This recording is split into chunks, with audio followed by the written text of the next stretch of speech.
আসসালামু আলাইকুম এভরিথিং। আপনারা সকলে কেমন আছেন? আশা করি যে আপনারা সকলে ভালো এবং সুস্থ আছেন।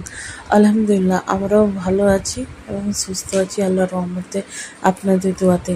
তো আজকে আমি আপনাদের সাথে শেয়ার করতে চলেছি একটা খুবই tasty and healthy morning breakfast thali. তো ভিডিওটা শুরু করার আগে আপনাদের কাছে একটা ছোট্ট অনুরোধ, প্লিজ আপনারা আমার ফেসবুক অ্যান্ড ইনস্টাগ্রাম চ্যানেলটাকে ফলো করবেন, আর আপনারা প্লিজ আমার ইউটিউব চ্যানেলকে সাবস্ক্রাইব করবেন। তো ভিডিওটা চলুন স্টার্ট করি। তো আজকে আমি মর্নিং ব্রেকফাস্ট থালিতে নিয়েছি এখানে 3 পিস রুটি। আর আমার আজকে মর্নিং ব্রেকফাস্ট থালিটা খুবই হেলদি আর টেস্টিও।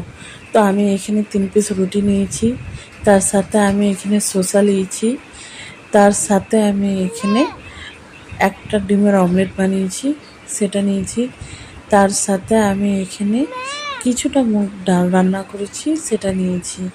আর আমার মর্নিং ব্রেকফাস্টে সব এরকমই ব্রেকফাস্ট থাকে, যেটা খেতে খুবই টেস্টি অ্যান্ড হেলদি। আর আমার মর্নিং ব্রেকফাস্টটা এরকমই হয় যেরকম কি অনেকক্ষণ পেট ভরা থাকে। আর সাথে আমি এখানে দিয়েছি কিষান কেচাপ, যেটা আমাকে রুটির সাথে খেতে খুবই পছন্দ লাগে। আর সাথে নিয়েছি আমি 1 পিস কলা। তো আজকে আমার মর্নিং ব্রেকফাস্ট থালিতে এইটুকুনি। আর আপনাদেরকে আমার এই মর্নিং ব্রেকফাস্ট থালিটা কেমন লাগলো অবশ্যই আপনারা সকলেই কমেন্ট করে জানাবেন। ভালো লেগে থাকলে অবশ্যই একটা লাইক কমেন্ট শেয়ার করবেন। আর প্লিজ আপনারা সকলেই আমার ভিডিওকে সাপোর্ট করবেন, আর প্লিজ আমার চ্যানেলকে সাবস্ক্রাইব করবেন।